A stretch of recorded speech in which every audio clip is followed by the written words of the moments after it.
Amazon, जिसके बारे में ये बात कही जाती है कि ये जंगल किसी भी इंसान को अपने अंदर एक मिनट भी बर्दाश्त नहीं करता, मगर इन्हीं हजारों मील पर फैले हुए घने दरख्तों के समंदर के साए के नीचे आज भी छुपी है मायन सिविलाइजेशन की गुमशुदा दुनिया। हजारों साल पहले यही जंगल लाखों इंसानों का घर हुआ करता था। अमेज़न रेन फॉरेस्ट में ऐसी बहुत सी चीजें मौजूद हैं जिन्हें आज से करीब 4000 साल पहले इंसानी हाथों के जरिए बनाया गया था, जो आज के दिन तक लोगों को चौंका कर रख देती हैं। इस पॉइंट पर एक जगह ऐसी भी है जहां जमीन के अंदर मायन लोगों ने 250 फीट गहरी एक सुरंग बनाई थी, जहां आज इंसान पहुंचकर उन्हें अपनी आंखों पर यकीन ही नहीं आता। आस्ट्रो टीवी के आज के एपिसोड में हम जानेंगे आखिर मायन सिविलाइजेशन कौन थे, वो हजारों साल पहले इन जंगलों में कैसे रहते थे और अचानक अपना सब कुछ छोड़कर ये लोग कहां गायब हो गए। 21 दिसंबर 2012 ये दिन आपको अच्छे से याद होगा। ये वो दिन था जब दुनिया भर में ये खबर फैल चुकी थी कि ये दिन दुनिया का आखिरी दिन होगा। इस दिन कुछ ऐसा होगा जो दुनिया से इंसानों का नामो निशान मिटा कर रख देगा। इस पर एक मूवी भी बनाई गई थी, जिसके बाद काफी लोगों ने इस बात को रियलिटी से जोड़ दिया था। इन सब बातों के पीछे वजह थी एक कैलेंडर, जिसे 4000 साल पहले नॉर्थ और सेंट्रल अमेरिका में बसी हुई मायन सिविलाइजेशन के लोगों ने बनाया था और ये प्रोडिक्ट किया था कि इस कैलेंडर के मुताबिक 21 दिसंबर 2012 दुनिया का आखिरी दिन होगा। लगभग 4000 साल पहले माया सिविलाइजेशन आज के मेक्सिको, ग्वाटेमाला, बेल्जी, हॉन्डुरस और एल साल्वाडोर के जंगलों में फैली हुई थी। मायन लोग इतने ज्यादा एडवांस थे कि इन्होंने आर्ट्स, आर्किटेक्चर, मैथमेटिक्स और एस्ट्रोनॉमी को भी अच्छे से समझ लिया था। ये लोग तारों को ट्रैक करके दिन और वक्त का पता लगा लिया करते थे। ये लोग पैरेलल वर्ल्ड पर यकीन रखते थे। ये मानते थे कि ये लोग फोर्थ वर्ल्ड में रहते हैं और इनसे पहले जो वर्ल्ड इनके देवताओं ने बनाए थे वो खत्म भी हो चुके हैं। मायन्स डिनेस्टी के लोग बहुत ज्यादा खतरनाक और जालिम हुआ करते थे। इनके लिए हर रोज किसी जानवर या इंसान की बलि देना और खून खराबा करना एक नॉर्मल सी बात हुआ करती थी। रिलीजियस पर्पस के लिए यहाँ ह्यूमन सेक्रीफाइस बहुत ही ज्यादा कॉमन थी। जब भी यहाँ किसी नए राजा की ताजपोशी होती थी तो ये लोग अपने राजा के लिए अपनी कीमती चीजों को सेक्रीफाइस करते थे। ये लोग अपने देवताओं को खुश करने के लिए जिंदा इंसान को बांधकर उसका दिल निकालकर अपने देवताओं को चढ़ाया करते थे, क्योंकि ये समझते थे कि ऐसा करने से जितना ज्यादा खून बहेगा उतनी ही ज्यादा सुपर नेचुरल पावर्स इनसे खुश होंगी और मायन डिनेस्टी पर किसी किस्म की कोई संकट नहीं आएगी। मायन डिनेस्टी के लोग एक ऐसा खेल खेलते थे जिसमें एक बॉल को बिना हाथों और पाँव से टच किए बगैर दीवार पर लगे हुए इस होल से गुजारना होता था। लेकिन सबसे इंटरेस्टिंग बात यह है कि इसमें जीतने वाले खिलाड़ी का गला काट दिया जाता था और वो खिलाड़ी भी खुशी खुशी खुद को सेक्रीफाइस करने के लिए तैयार हो जाता था। आर्कियोलॉजिस्ट एविडेंस बताते हैं कि मायन डिनेस्टी ने 2000 BC तक एग्रीकल्चर के बारे में भी सीख लिया था और शुरुआती गांव भी बसा लिए थे। ये लोग खाने में ज्यादातर मकई, स्क्वाश, जानवरों का कच्चा मीट और इंसेक्ट्स बहुत शौक से खाते थे। 750 BC तक इन्होंने बड़े शहर आबाद करना शुरू कर दिए थे।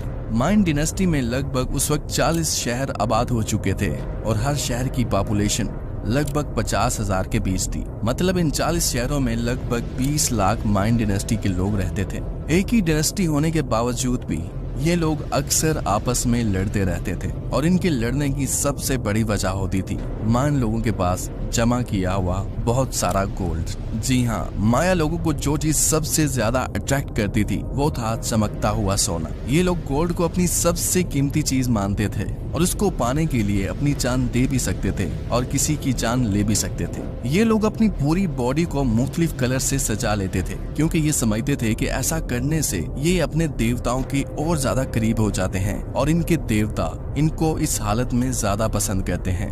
अमेज़न रेन फॉरेस्ट की आज तक की ना सुलझने वाली सबसे बड़ी मिस्ट्री भी यही है, यहाँ की सिटी ऑफ गोल्ड, जिसको एल डोराडो भी कहा जाता है। कहा जाता है कि ये सिटी इन्हीं अमेज़न के घने जंगलों का हिस्सा बन चुकी है और इस दौर में यहाँ एक ऐसा शहर था जो पूरे सोने से बना हुआ था और यहाँ का किंग रोजाना सोने के पाउडर से नहाकर अमेज़न रिवर में वो सारा सोना बहा देता था। 16 सेंचुरी में यूरोपियन साउथ अमेरिका में आए थे, जहाँ अमेज़न फॉरेस्ट मौजूद है। ये लोग अपने साथ काफी सोल्जर्स और इस इलाके पर कब्जा करने के प्लान से आए थे, लेकिन यहाँ इनका सामना अमेज़न में रहने वाले लोकल लोगों से हुआ था जिन्होंने यहाँ पर पहले ही अपने शहर बसाए हुए थे। यूरोपियंस ने इनके बनाए हुए शहरों पर कब्जा कर लिया क्योंकि उन्हें खबर मिली थी कि यहाँ एक ऐसा शहर है जो पूरा सोने से बना हुआ है। इसलिए यूरोपियन ने बिना सोचे समझे एल डोराडो की खोज शुरू कर दी। पूरा अमेज़न फॉरेस्ट छान लेने के बाद इन्हें यहाँ बहुत सारे कबीले मिले, मगर जिस शहर की इन्हें तलाश थी वो नहीं मिला। मगर इस फॉरेस्ट में हर जगह काफी सारा सोना इन्हें जरूर मिला था। उसके बाद 19वीं सेंचुरी में ब्रिटिश एक्सप्लोरर पर्सी फाउसेट ने भी एल डोराडो को एक बार फिर से तलाश करने का फैसला किया, लेकिन वो दोबारा कभी भी लौट कर वापस नहीं आया। 29 मई 1925 का दिन था और जिस जगह से वो गायब हुए वो ब्राजील के स्टेट मीटो ग्रोसो थी। इनको जंगल के बीचों बीच कई महीनों तक ढूंढा गया, लेकिन ना ही पर्सी फाउसेट मिले और ना ही उनके साथियों की डेड बॉडी। साइंटिफिक कम्युनिटी का मानना है कि ये जगह इंसानों के रहने के काबिल ही नहीं है, इसलिए यहाँ कोई भी शहर गांव नहीं बसाया जा सकता। फिर आखिर कैसे आज से 4000 साल पहले मायन डायनेस्टी के लोग इस जंगल में रहा करते थे, और वो भी उस वक्त जब ये जंगल आज के जंगल से 10 गुना ज्यादा खतरनाक हुआ करता था। करीब 518 लाख स्क्वायर किलोमीटर पर फैली हुई अमेज़न रेन फॉरेस्ट की ये हरियाली आज भी छुपाए हुए है इन्हीं लोगों के शहरों को। हैरतअंगेज तौर पर अभी तक 4500 से भी ज्यादा मायन सिविलाइजेशन एविडेंस मिल चुके हैं, लेकिन आर्कियोलॉजिस्ट का ख्याल है कि मायंस ने इससे भी ज्यादा स्ट्रक्चर्स बनाए हुए हैं। गल्फ ऑफ मैक्सिको के करीब युकाटान में आर्कियोलॉजिस्ट को मायन सिविलाइजेशन के कुछ छोटे गांव मिले। इस गांव को केविक कहा जाता है, जहां एक लोकल किंग ने 1200 साल पहले 20,000 पत्थरों को काटकर 20 फीट ऊंचा एक पिरामिड बनाया था। एंशिएंट मायंस नॉर्मल अपने किंग को पिरामिड के अंदर एक रॉयल चैम्बर के अंदर दफन करते हैं। इस वजह से आर्कियोलॉजिस्ट ने पिरामिड के टॉप से बॉटम तक एक शाफ्ट खोदी और इस खुदाई में इन्हें एक टूटे हुए मिट्टी के बर्तन का टुकड़ा मिला, और हैरतअंगेज तौर पर ये टुकड़ा 1500 साल पुराना था। जी हाँ, इसे 1500 साल पहले बनाया गया था।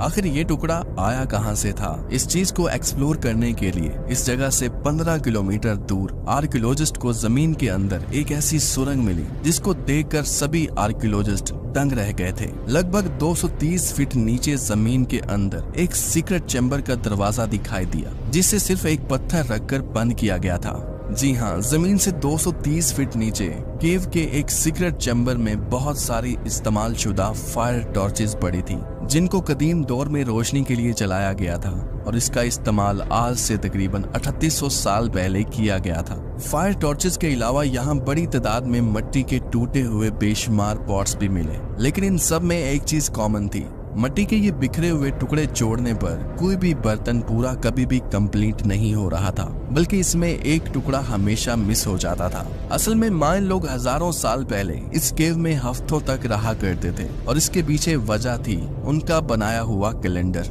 उनके कैलेंडर में हर महीने 5 दिन ऐसे हुए करते थे जिसमें ये लोग घर से बाहर नहीं निकलते थे। इन दिनों में ये लोग अपने अपने घरों में रहते थे और अपने खून को सेक्रीफाइस करते थे, और साथ एक मिट्टी का बर्तन तोड़ा करते थे और उसका एक हिस्सा अपने साथ रखा करते थे। अमेज़न के इस जंगल में और भी ऐसी बहुत सारी मिस्ट्री हैं जिन्होंने अभी तक लोगों को